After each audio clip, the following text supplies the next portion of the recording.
What's up, everybody? Today's show, I don't have a guest so far. If anyone wants to jump in, jump in.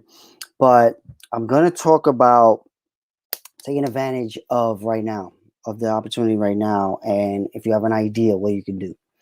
And if anybody has any questions throughout, this is kind of like me thinking through the stuff that I'm going to write the book about. And I've been writing like section by section. So I'm gonna go over it, and it's gonna help me to verbalize the book, hopefully. So I'm gonna do this in public, so you see how it's done, because I've never done it. All right, so the first thing I'm gonna talk about some updates. I'm doing a virtual keynote. I was supposed to do a conference in Ireland and do a keynote in Ireland. Of course, COVID killed that. But they're doing it virtually now, and they're inviting anyone to see it because it's going to be online. So it's a free conference. I'm going to put the link right here. Free conference. It is in Ireland, so it's 6 hours ahead. So I'm going to be online, I think at 7 a.m. But I'm going to record it. You know how I do. But if you're interested, it goes up to, I think, 12 o'clock. On Eastern Standard. If you're anywhere else, it's different, of course. So 1 second, I'm gonna get the link to that. So that just brings up another thing that I believe, as an entrepreneur, you should understand and try to do as soon as possible. I wish I did it earlier, and I didn't, but I did it when I did it. Public speaking and getting your name out there and being on panels and keynote speaking. It'll help anything you do. Why is that? Because when you do keynotes, one, you get to travel places. They a lot of times they pay for your travel, they pay for your hotel, they pay you, right? That when you get to a certain level, it takes a while before you get that level.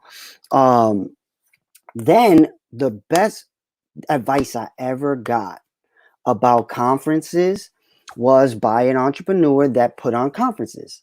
And she told me, and I'm going to get her on. Her name is Bailey. I'm going to get her on the show one day soon.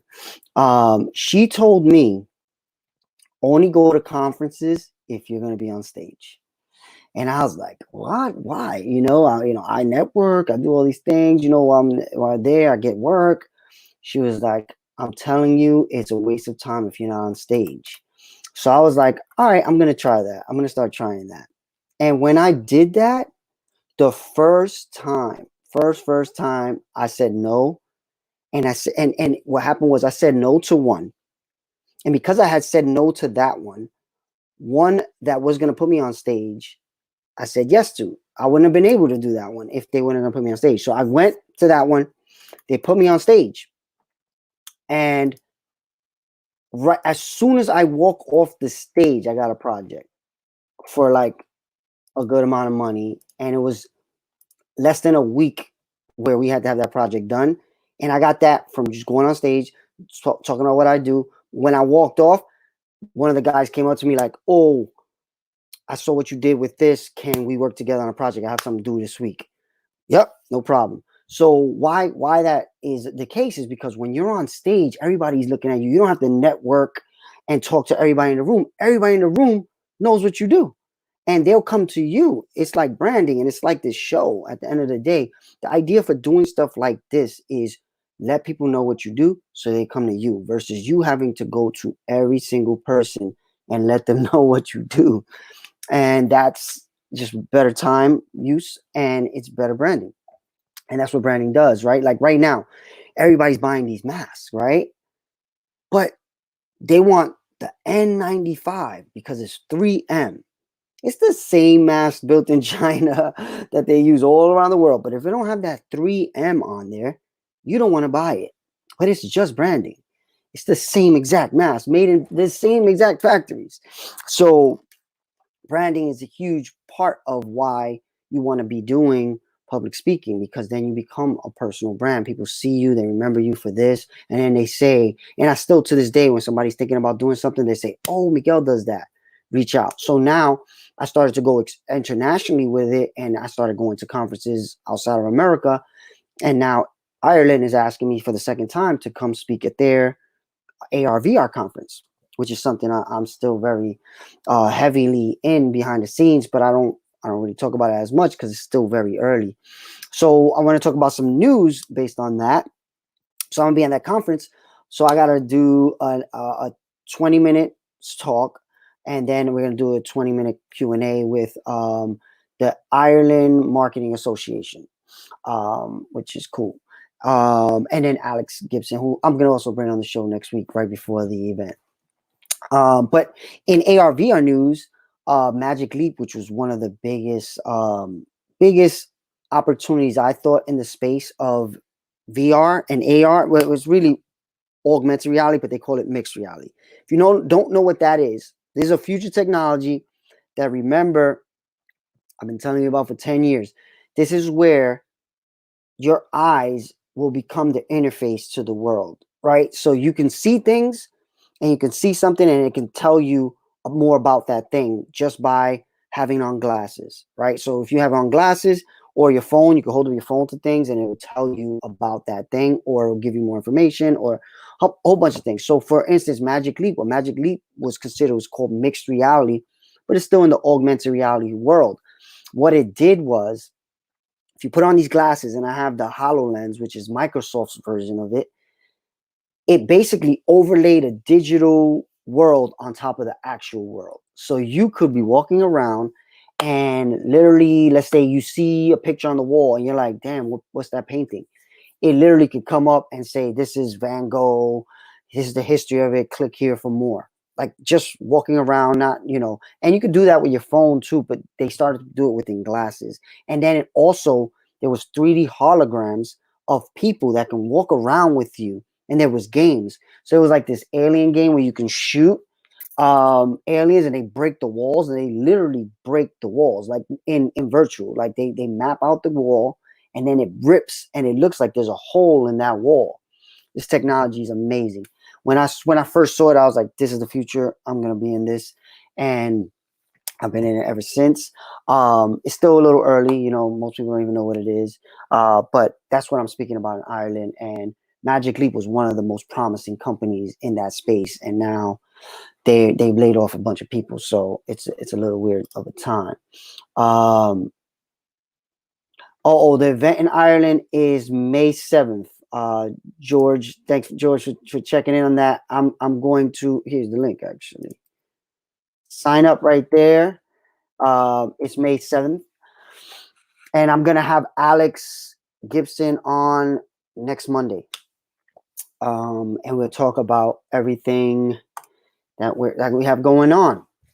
So, all right, I'm gonna get into me thinking out this book. I've been writing a very little every day about this book. So right now, where my book is, it's called, hold on, let me pull it up. I don't know what it's called yet, but the idea is I want it to be the go-to for anybody in communities of color or anywhere, but communities of color, because that's where I come from, and I wish I would have had this book. I'm making a book that I wish I would have had 15, 20 years ago. So the book, I don't know the name of it yet, like I said, but I'm playing around with some ideas, right? So right now, the idea is great idea. Now what? How to turn your ideas into reality, right? So the first part of it is the forward, right? Usually the forward is where, someone else comes on and talks about a part of what your book will be about. So here's the list of people I'm going to have I'm going to reach out to about writing the forward in my book. Who knows if they'll answer. Elon Musk, Bill Gates, Jeff Bezos, and Barack Obama. That's my list so far. I got to get some more females in there, but you got to aim high. I'm hoping Elon Musk says yes, though. So the first part of the book I'm thinking about is my story. I'll basically get into how I got involved in the stuff I'm involved in. So I have a bunch written out there. I won't go too much into it. If you want to see more, definitely there's a TED Talk about it. I'm going to link you to that too. Always be plugging.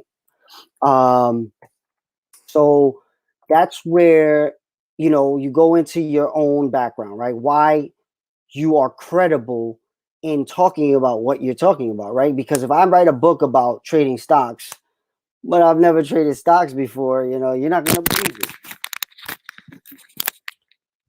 So with me, I got to go into my history and why you should believe me, because most people that read this won't know me. So I wrote a bunch there, but I'm not going to read it. And then I go into the big idea, right? Okay, you have this idea. So that's the first chapter so far. You have this idea. Now what? Right? And I get that a lot, even right now. And that's why I'm doing this right now, because I feel like the book is not ready, but people right now are seeing opportunity and are not sure how to attack it. So I'm hoping doing this episode does a few things, right? It gives me practice being the lonely person on the screen talking for a long time, because I have to do it next week and I haven't done my presentation yet. So that's one. Number two, it'll help me think it through. And then whatever I speak about here, I'm going to transcribe the audio and it might make it into the book, right? So all these things are little tricks and tips that I've seen other people do that I'm doing live. My thing is, I want to get to the point where as much of business stuff that I do it live, because at the end of the day, it's all content that can help people and help whatever it is I'm doing. Because if somebody is watching, let's say there's a startup, which right now I'm really trying to convince this startup that we're working on. We raised money in the pandemic to do our meetings in public. Everybody's against it. But imagine if every day our meeting is a video that's online and thousands of people are watching it and watching it and watching how we figure this out. When that comes out, we have an audience, we have brand recognition, and we have buy-in. If you watched a show or video about us creating this product, you are more likely to get into it than if you didn't, right? So my goal is to start getting people used to this. I'm getting all my partners used to it, but one at a time is a very slow process. But leadership is shown by example. So I'm just doing this, and hopefully people follow, right? So hold on, I'm gonna get the TED Talk. I need more views. Get watch it again if you haven't. All right. So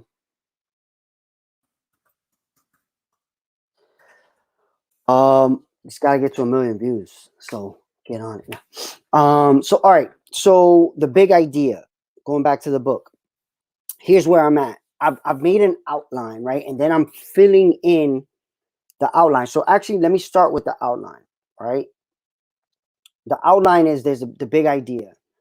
Here's a quick about what that means, right? Whether you have an idea or you want to come up with one, there's a mindset they say is best when ideas are being generated, right? So I'm starting to just that section of the book will be just to understand what it's going to take, right?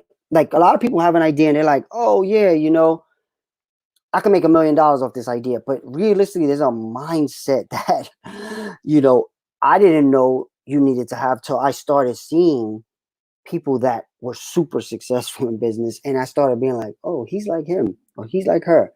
And they have similar mindsets. So I started to realize what that was, and I'm going to write about it. But the idea is the mindset of a person that's successful is it's kind of like an obsession. You can't just think about this sometimes and expect it to really blow up, right? Or really take your attention, right? If you can't think about this every day, then you're not going to be able to put in the time, because you have to become obsessed with your idea. And that's one of the mindsets that I've seen. Even right now, I'm dealing with multiple things right now, and the leaders of those things, they are fucking obsessed. They're obsessed all the time. Oh, where's this? All right, I'm gonna do this. I'm gonna do this. I'm gonna do this. All right, I'll talk to you at 8. I'll talk to you at 9. My kids literally made a spoof video yesterday. I heard in the background my son saying, "I have to get on a call. Ask your mother." And then he goes, hey, Paco, what's up?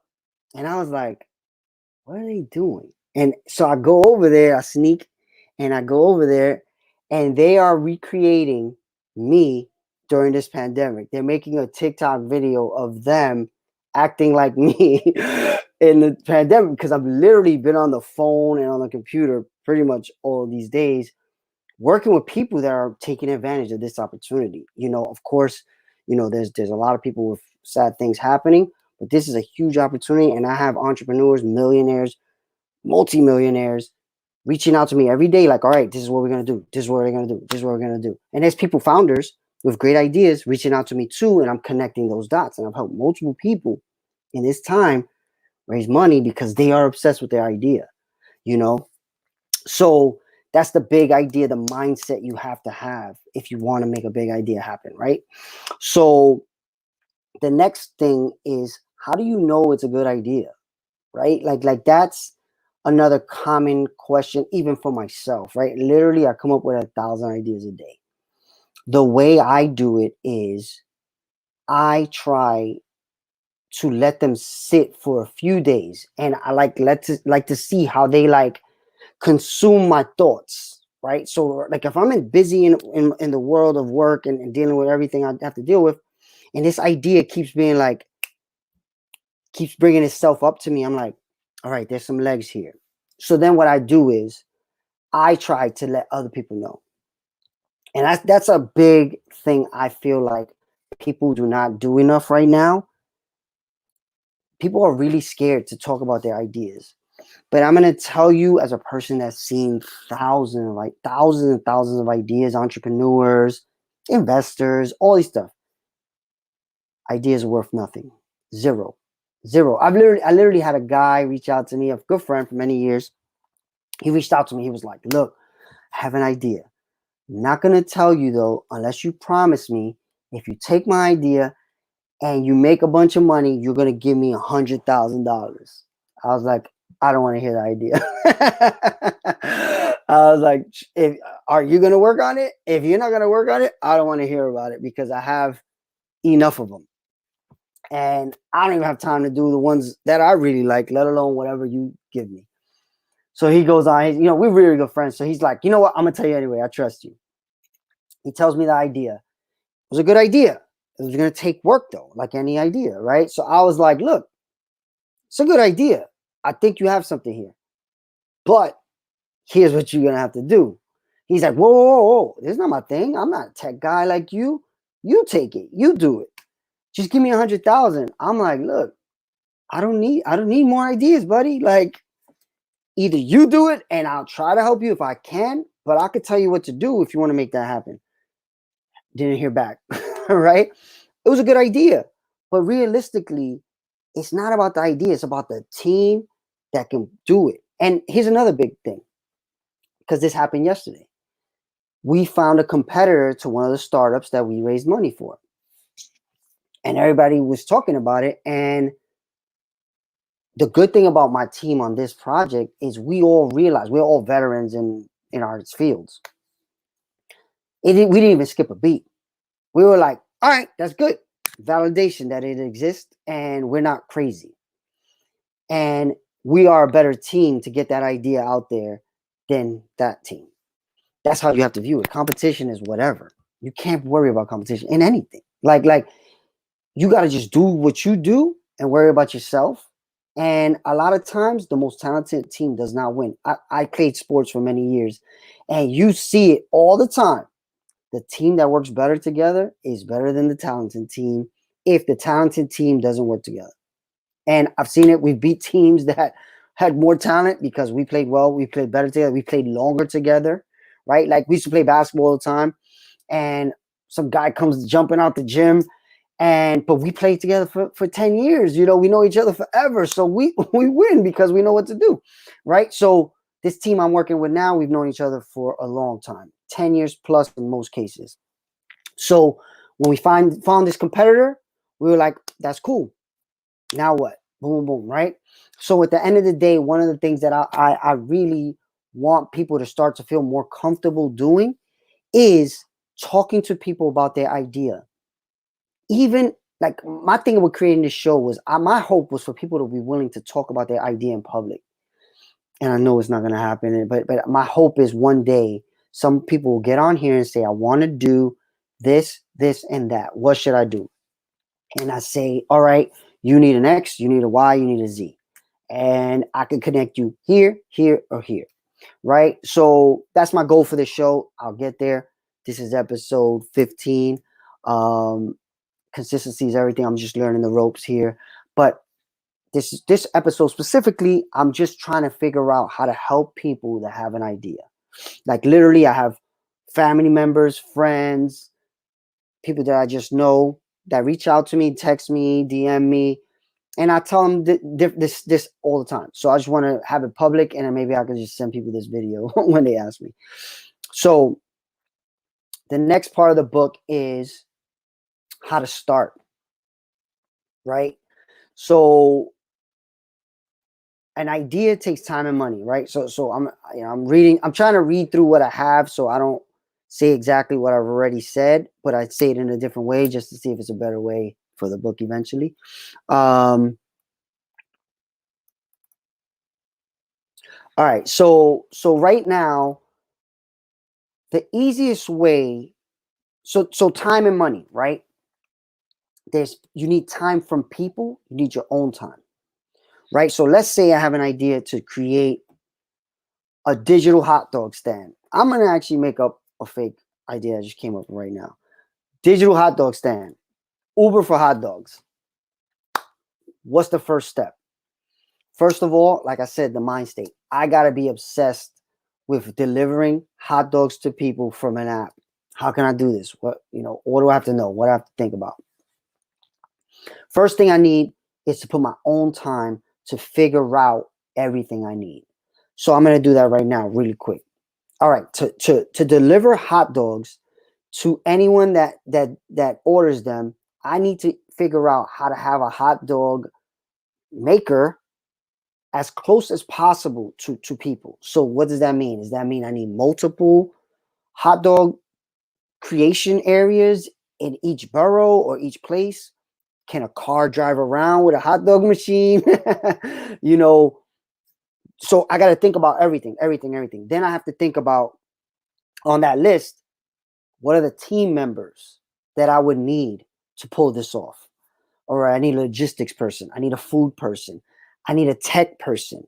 I need a numbers person. I need an advertising person, right?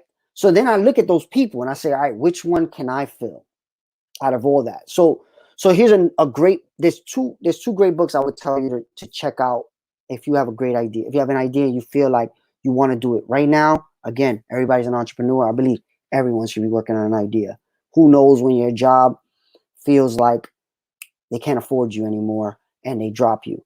Who knows if you've already been dropped, when's your next paycheck coming from? I believe everyone needs to be an entrepreneur right now. So, two books. The E Myth. The E Myth, I'm going to link to it, and Slicing Pie. The E Myth is one of the typical books for many years.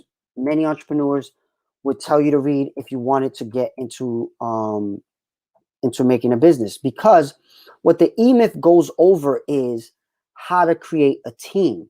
Because what happens with the E-Myth, the reason the E-Myth, it says why most businesses don't work and what to do about it. The E-Myth is about how the myth of entrepreneurship is that you have to do everything, that you have to be a master at whatever it is. So you want to make a t-shirt company, you have to be a master at making t-shirts. That's not true. You want to be a hot dog company, you want to deliver hot dogs digitally, you got to be a master at making hot dogs. Not true, right? So what the E-Myth talks about is how do you break down your organization chart in a way that you understand who you need. And then you figure out, of course, in the beginning as an entrepreneur, you do all of them. Then you figure out who's the first person on that chart you're going to bring in. And how you bring them in is where Slicing Pie, the book Slicing Pie, comes in. So I'm going to link you to that one next. Hold on. Email.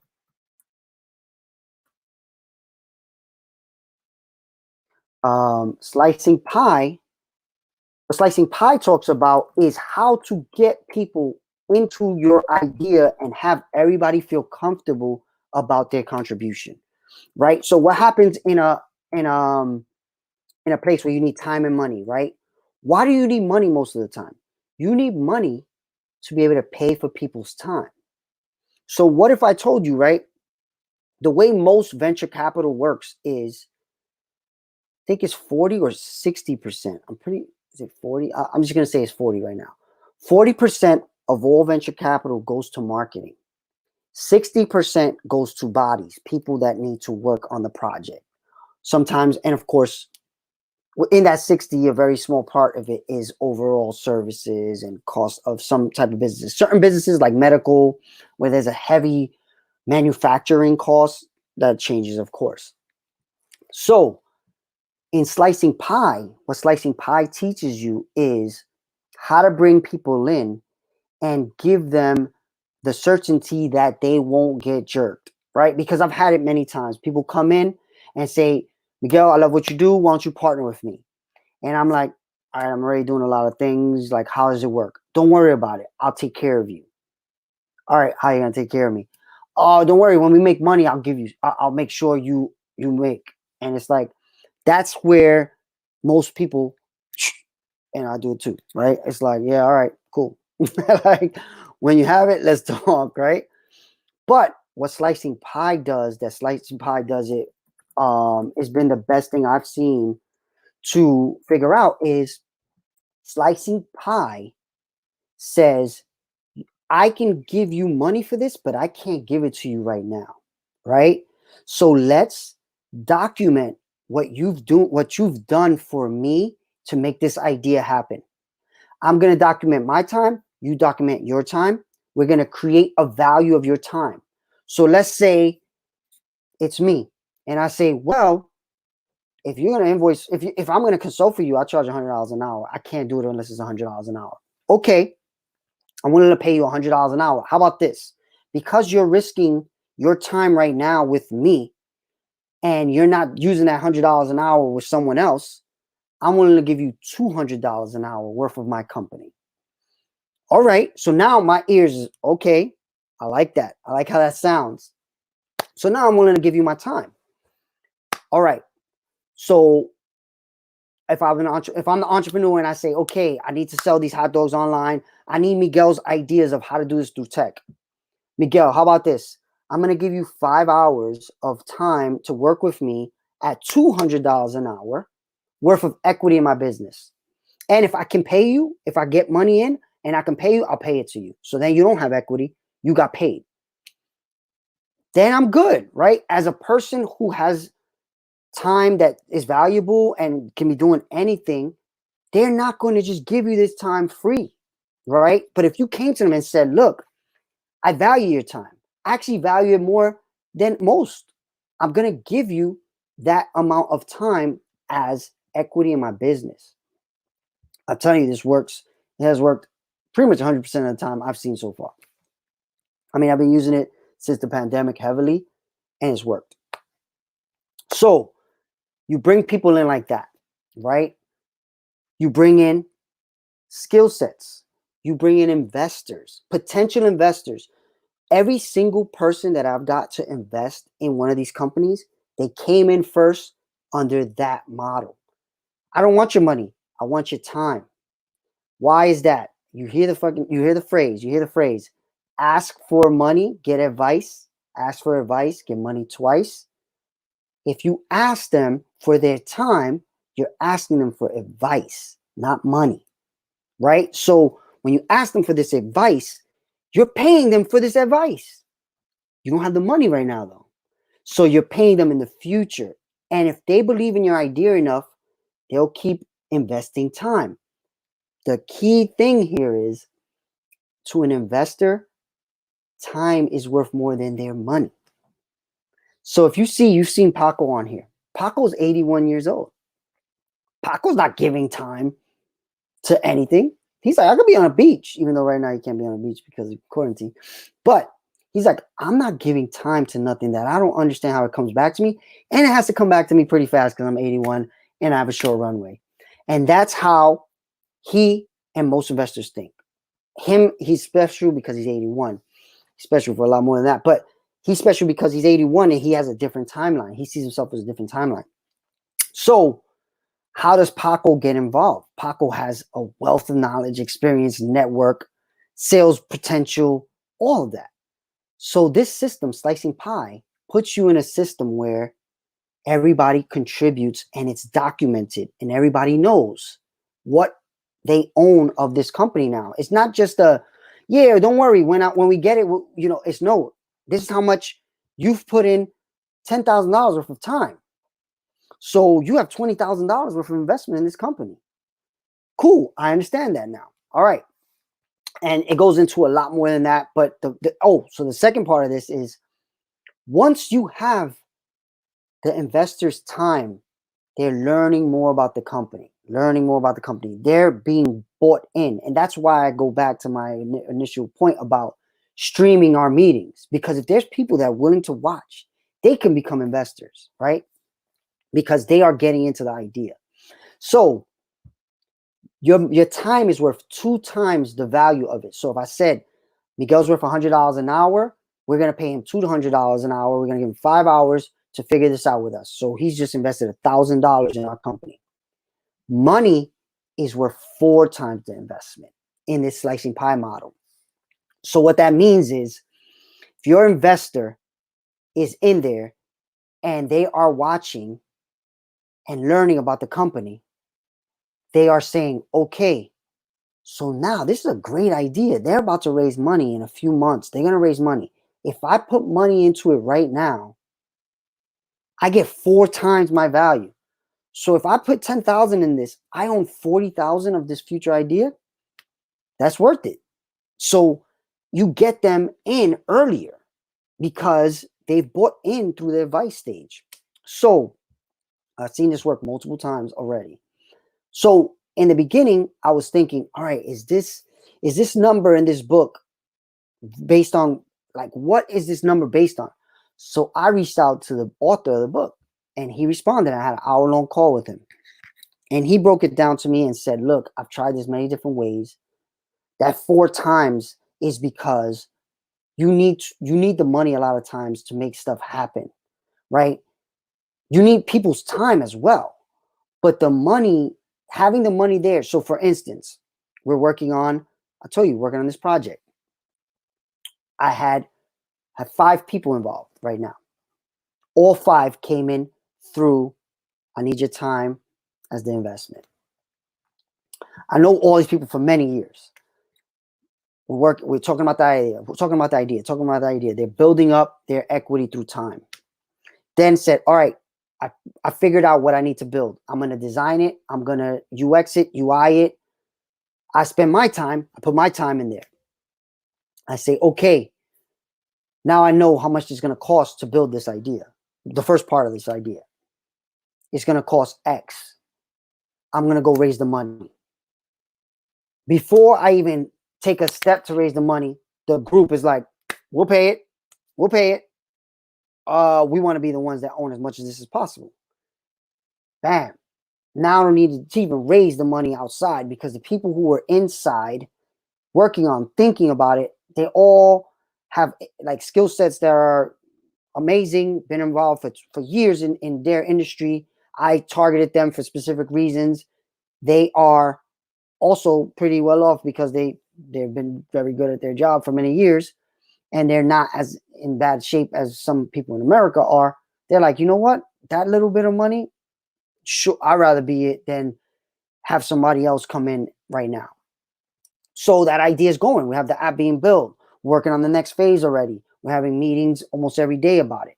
So that's one idea, and that came to fruition because of Slicing Pie, I believe. I believe if I didn't read Slicing Pie, listen to Slicing Pie, I do audiobooks, I wouldn't have had the mindset that I did when I came to them the way I came to them. And I wouldn't have came to them correctly because you can say, hey, come help me with this idea. We'll figure it out. No, I figured it out. This is how it's going to work. Boom, boom, boom. Give me your time. Give me your money. And this is how it's going to work. And we're going to document it all. It's all legal. You trust me, I trust you. Done. Let's just move.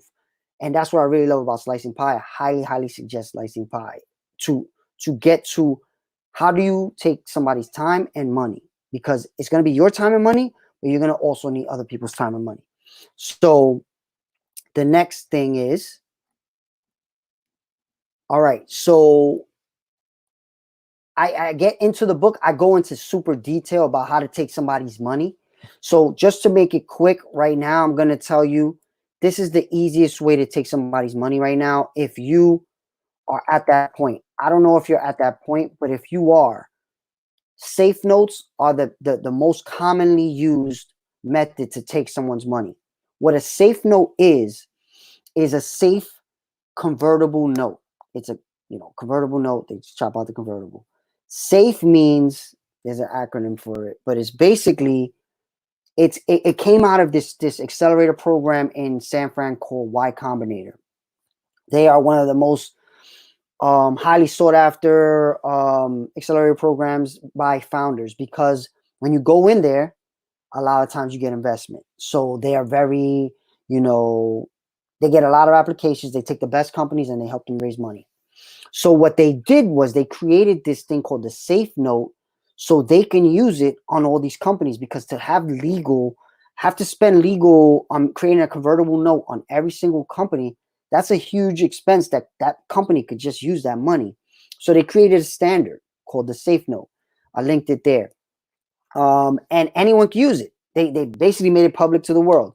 And if you want to stay within the you should read that safe note. And if you want to stay within the conditions of that safe note, you could just give that to an investor, and an investor can give you money, and it's official, legal, documented that you took $10,000 from this investor, or 5,000 or 1,000, whatever it is, and it's fine. Nobody has any qualms. The company is safe, the investor's safe. But one key thing to understand is, if you want to do that, you need to be a C corporation in Delaware. Why is that? Because C corporations are the only corporations that can be owned by another company. S corp can't do that. S corps have to be owned by individuals.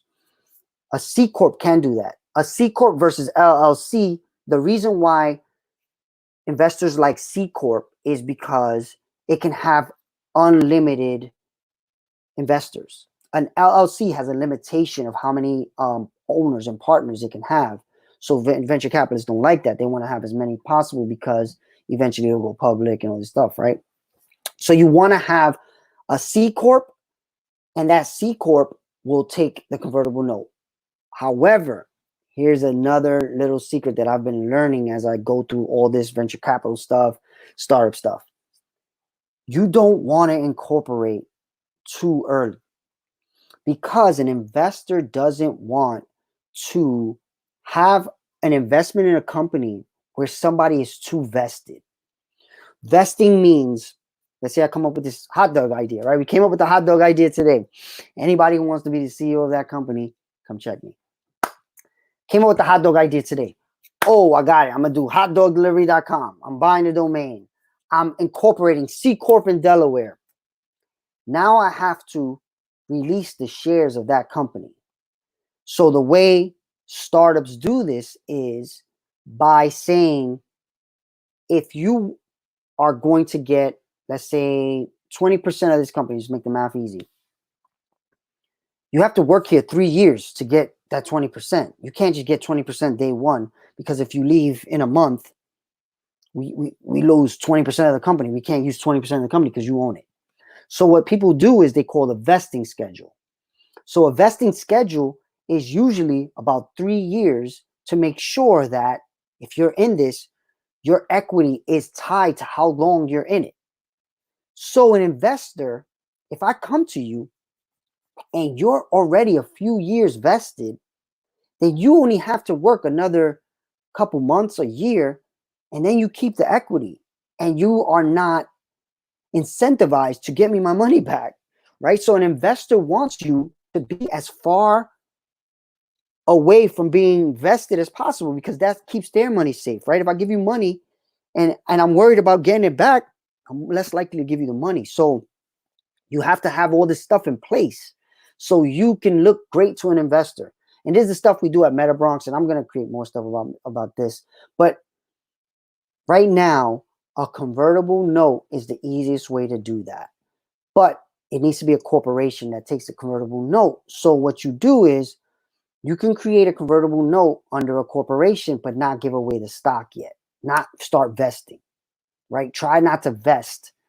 Say vesting period starts when we raise X. So Slicing Pie actually says the same thing. Slicing Pie says the major reason companies die is because the equity was given out the wrong way. So let's say to bring the hot dog idea. Right now I say, all right, I know I need an app. I'm going to bring in a coder because I'm not going to code this. All right. I bring in an app guy. I say, look, let's go 50-50 on this. You're going to build it. I'm going to sell it and I'm going to run it. What ends up happening is one of us inevitably is going to do more work. Which one it is, we don't know right now. It could be that person. It could be me. Slicing Pie sets up a system where the equity is not set. It's based on what you do and how much money you put into the company. And it's only set once a large investment comes in. And large meaning like $1 million, not 100,000, 200,000, $1 million. So what happens is today I start this company. I say I need a developer. I need this. I need that. We all start tracking our time. Let's say I'm working 40 hours a week on it. The developer's working 40 hours a week on it. I get a hot dog guy, right? A person that knows about how to make hot dogs. He's only working 5 hours a week on it. We start putting our time in. And every time we put our time in, the percentages change.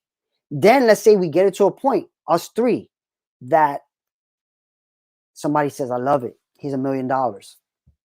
Now we say, okay, let's look at what we did to get it here. Miguel spent 35% of the time. Developer X spent 40% of the time. Hot dog guy spent 5% of the time. Investor that gave us money to make it happen gave us X amount of money, so they own the rest.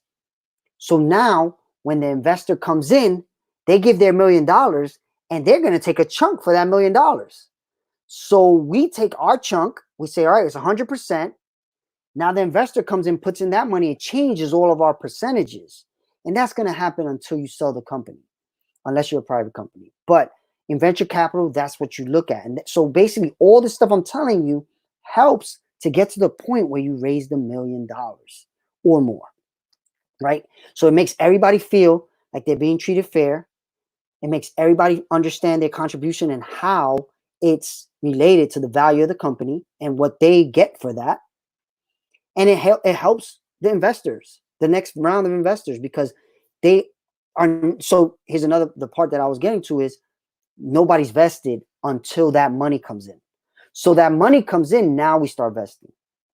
So we say, all right, we just raised $1 million, $2 million, $3 million, but now we got to spend 3 years in this company, or you don't have your equity. You have your equity where it was. There'll be some type of clause where you get something, you don't get nothing, but you don't get the full. Because if you get the full, you're actually hindering the company.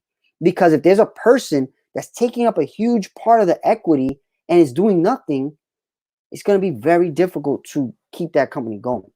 So that's where Slicing Pie, E-Myth, and I think those are the only 2 books I told you so far. I think those 2 are the way to go. Think about your idea. Look at convertible notes. Look at who do you think you need to create this business? What does the org chart look like?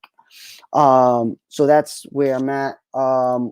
So the next thing to think about is mentality, I think. The habits you create. So I'm looking at a book, right? I'm reading a book, listening to a book called The 12-Week Year right now. So Me and my mentors, investors, partners, we've been working on using this system. The 12-week year talks about creating a system where you create tasks that are going to be worth the most value to you getting to your destination. So, hot dog idea. Today I came up with it. I say, okay, what do I need to make sure this is possible? First thing I think is, what if we could do a food truck in a car? Is that possible? So I need to research that. That's on the list. How much does that cost if it's possible? XYZ. I need to start mapping out what this app will look like. I can do it, or I would have to hire a UX person. Who would that be? What else would I need? Marketing. I need either a digital marketing strategist and a guerrilla marketing strategist. All right. I identify those people, reach out to them. So all these, it's a list, right? So what the 12-week year does, though, is it helps you to prioritize that list. So you say, every day I'm working on the most important thing. So every day is like a week worth of execution, because you are tackling that most important thing. You're saying, before this day ends, I cannot let that pass. So by today, I need to understand if I can make a food truck in a car, or it has to be in a truck, right? All right, if it has to be in a truck, how much does it cost to make a food truck? I happen to know some of this because I've dealt with people that had food truck ideas. But it was a long time ago, so the money could be way different now.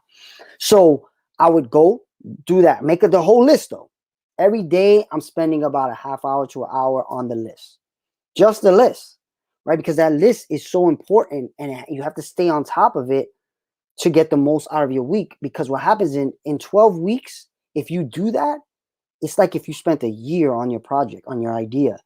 So what happens is, in a year, you actually spend like 4 years worth of productivity if you do this the right way. So I've been working on it. Of course, it's new, so I'm not good at it at all yet. But like anything, just practice and you get better at it.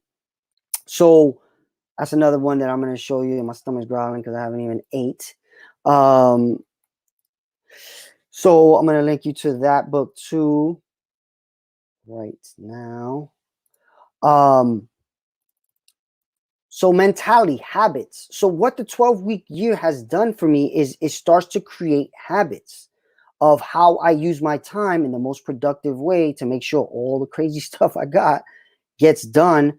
Because I want, when this pandemic comes out, my thing is I'm working like a dog to make sure when this pandemic comes out, me, my partners and investors are in the best possible position to take advantage of the opportunities that are going to be around.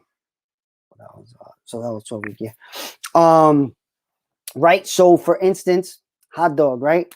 Hot dog delivery might work right now, actually, right? People are stuck home, so that's an idea. So there's certain ideas that I believe can really work right now. And I've been dealing with a few of them, right? But right now, if you have an idea and you say, man, it would really be awesome. Like right now, it would be really awesome. I haven't had a hot dog in a long time. I don't want to go to the store. I'm scared of getting the coronavirus in the supermarket. I wish I could just order a hot dog and they bring it to my house. All right, a company like Nathan's, they should figure this out, right? But of course they won't. They'll wait till somebody like you or me figures it out and they'll buy it. That's what venture capital does, right? Venture capital and investors, to round out the whole thing, and of course I'm still more in my book, so this is just part one of the book episode. Venture capitalists or investors in general, they put money in right now because they buy shares at the cheapest price possible. So let's say this hot dog idea, I map it out and I figure out, okay, it's gonna cost me $50,000 of non-people time that I have in my already team. I need to pay certain people that I don't want to bring in the team. $50,000. So I say, all right, I'm gonna ask people for $50,000, but I'm gonna tell them, by giving me this 50,000, it's worth 200,000 of the idea, right? So now, when we go to investors and investors put their $1 million, that person's 50,000 is now worth 200,000. The first time there's an investment of a large amount, like $1 million, that person or that group's of 50,000 is now worth 200,000. That's why people do early investing. Because if they believe in the idea, they get in for the cheapest price and it's worth the most, right? So now they put in 50, it's worth 200 because $1 million came in. The pie changes, everybody's pieces change. And there's a really good video about this I'll also link to. Now I 4 times my money, right? That's why. How many things can you 4 times your money with? Real estate is really tough to do that. It takes a long time to 4 times your money unless you do things in a certain way, which is like, talk about that another day. So early investors bring in that money, and then when venture capital do it, they do it too, but they're second in. So what venture capitalists do, they say, all right, now let's just make the math easy. Day one, we are working on this company, it's worth 0. It's just an idea. We're putting in our time, putting in money, putting in time, putting in money. Now the company is worth $3 million based on everything we've done, not based on time, based on its potential. It's worth $3 million. We believe it's worth $3 million. So we go to a venture capitalist. We say, look, we believe we're worth $3 million. If you want to invest in us and you want to give us $1 million, you're going to get $1 million worth of $3 million, right? So they would basically own a third of the company. One general rule you want to do, if anybody's there, you never want to give up more than 20% of the company on a raise. So if it were me, I would say, no, I don't want $1 million. I want 750,000. I want to keep you at 20%. I don't want to give away too much of the company, right? Because I've seen, and literally I've spoken to lawyers and different founders. I've seen people give up too much of their company too early. And what happens is when you continue to raise, you end up with very little of the company, and it doesn't motivate you to finish out the idea. So you want to do 20% early on, because that'll keep you and the team as motivated as possible. And if you figure it out, and of course you're going to need more money, everybody's going to need more money. But if you give 20% at a time, by the time you're at 60% given away through money, the company should be pretty large, and that whatever 40% of you and the team will be worth so much money, because at that point you have raised tens of millions of dollars and the company's worth hundreds of millions of dollars. So if you own 5% of a company worth $500 million, not a bad place to be in. So you want to that's a general rule, 20%. Don't take more than 20%. I'm going to tell you a story about a group of guys that I've heard of through a lawyer that I'm going to bring on the show, actually, just remembered, that they raised $1 million for their idea very quickly, but they gave away 50% of the company for that $1 million. The company took off. In less than 2 years, the thing was worth $100 million. So they were going to investors. This was before they even got investment past $1 million. It's worth $100 million. So they start going around to investors. The investors are like, we don't even want to invest in you, because when we give you this money, you're going to own so little of it that you're not even going to be incentivized to keep it going. So unless you change what you've done previously, we're not giving you the money. So they had to go back to all their investors and let them know, look, we didn't know what we were doing. We gave too much equity in that round of funding to everyone. So now it doesn't even make sense for investors to continue giving us money. If you want to get your money back, you're going to have to it's called recap the notes. So that means you reissue them under a different value so the equity is not so large. So now they have to go back to everybody and say, look, this million that was worth 50% of the company, now this million has to be worth 20% of the company, or the company is not going to be able to get to where it can get, and you are going to miss out on making more money off that decision. So of course everybody recapped the notes, but they were in a position, because if those investors said, no, I'm not doing it, I don't care, they would have been screwed. The whole company would have got to a point where it would have made no sense for everybody to continue working as hard as they were working. So you never want that. You want to make sure that that's the key of, let's say this episode was about making sure people understand the value they're putting into this thing, and you understanding how to attribute that value to what they're putting in, so you don't give up too much, so you know how to continue this idea, and you also have a team that's working hard for you, with you, and you have investors that understand every step of the way how they can be involved and want to be involved, so you can take this every step higher and higher. So I don't know if anybody has questions, but if you do, you can DM me, text me. I'm gonna keep doing this. Part of me is I'm doing this for my book, but at the same time, I'm doing this to educate you. That's why I'm doing it in public. Also, I'm hoping people watch and say, "Ooh, I have a good idea," or "Ooh, I want to invest in ideas," or whatever. I'm working on a bunch of different things, crowdfunding, a bunch of different ideas that will allow people through this education to get involved in technology startups, even if it's just putting in $100 because you believe in the hot dog idea and you want your $100 to turn into $500, right? So I'm going to keep this going. I like this episode. Every now and then I think I'll do an episode where there's no guests, where I can just talk about what I'm trying to do and and get my book out, because I wish it was out right now. But at the end of the day, this is what I'm gonna leave you with. There's a saying, right? They say the best time to plant trees is 100 years ago. The second best time is today. So start your ideas today. I know